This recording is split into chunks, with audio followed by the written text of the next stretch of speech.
عراق کا بادشاہ ملک فیصل اول گہری نیند میں تھا۔ اس نے خواب میں دیکھا کہ کوئی اسے کہہ رہا تھا کہ ہم رسول اللہ صلی اللہ علیہ وآلہ وسلم کے دو صحابی دریائے دجل کے کنارے دفن ہیں، دریا کا رخ تبدیل ہو رہا ہے، پانی ہماری طرف بڑھ رہا ہے۔ حذیفہ بن یمان رضی اللہ تعالی عنہ کی قبر مبارک میں پانی آ چکا ہے، جبکہ جابر بن عبداللہ رضی اللہ تعالی عنہ کی قبر میں نمی ہونے لگی ہے۔ ہمیں یہاں سے نکال کر دریا کے کنارے سے کچھ فاصلے پر دفن کیا جائے۔ عراق کے بادشاہ نے یہ الفاظ خواب میں سنے، لیکن ان کی طرف کوئی توجہ نہ دی۔ دوسری رات پھر یہی الفاظ سنائی دیے، لیکن اس نے اب بھی توجہ نہ دی۔ تیسری رات یہ خواب عراق کے مفتی اعظم نور السعید پاشا کو دکھائی دیا۔ انہوں نے اسی وقت وزیر اعظم کو ساتھ لیا اور بادشاہ کی خدمت میں پہنچ گئے۔ جب انہوں نے بادشاہ سے اپنا خواب بیان کیا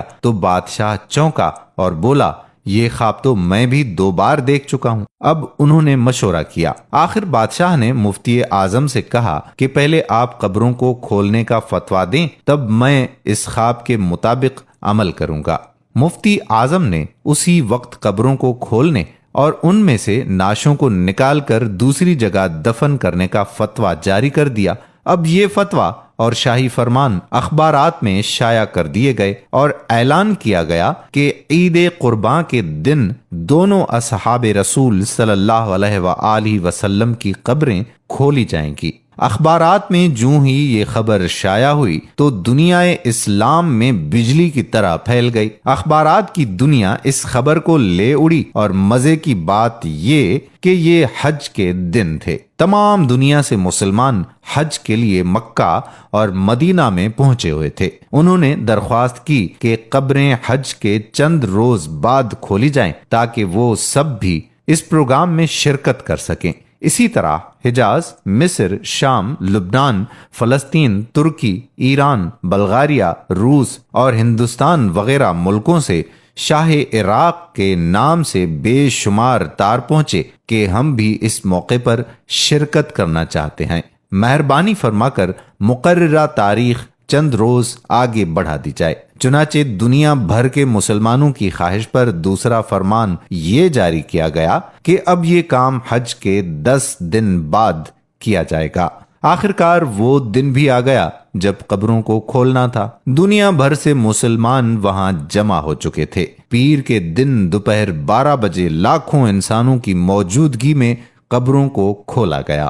حضرت حذیفہ بن یمان رضی اللہ تعالی عنہ کی قبر میں کچھ پانی آ چکا تھا، جبکہ حضرت جابر بن عبداللہ رضی اللہ تعالی عنہ کی قبر میں نمی پیدا ہو چکی تھی، اگرچہ دریائے دجلہ وہاں سے 2 فرلانگ دور تھا۔ تمام ممالک کے سفیروں، عراقی حکومت کے تمام ارکان اور شاہ فیصل کی موجودگی میں پہلے حضرت حذیفہ بن یمان رضی اللہ تعالی عنہ کی نعش مبارک کو کرین کے ذریعے زمین سے اس طرح سے اوپر اٹھایا گیا کہ ان کی نعش کرین پر رکھے گئے اسٹریچر پر خود بخود آ گئی۔ اب کرین سے اسٹریچر کو الگ کر کے شاہ فیصل، مفتی اعظم، وزیر جمہوریہ ترکی اور شہزادہ فاروق ولی عہد مصر نے اسٹریچر کو اپنے کندھوں پر اٹھایا اور نہایت احترام کے ساتھ ایک شیشے کے تابوت میں رکھ دیا۔ پھر اسی طرح سے حضرت جابر بن عبداللہ رضی اللہ تعالی عنہ کی نعش کو نکالا گیا۔ دونوں نعشوں کے کفن بالکل محفوظ تھے، یہاں تک کہ داڑھی مبارک کے بال بھی صحیح سلامت تھے۔ نعشوں کو دیکھ کر قطعاً یہ احساس نہیں ہوتا تھا کہ وہ 1300 سال پہلے کی ہیں، بلکہ یوں گمان گزرتا تھا کہ انہیں وفات پائے ابھی مشکل سے 2-3 گھنٹے ہوئے ہوں گے۔ سب سے عجیب بات یہ ہے کہ دونوں کی آنکھیں کھلی ہوئی تھیں۔ ان میں اس قدر تیز چمک تھی کہ دیکھنے والے ان آنکھوں میں آنکھیں ڈال کر دیکھ نہ سکے۔ بڑے بڑے ڈاکٹر یہ منظر دیکھ کر دنگ رہ گئے۔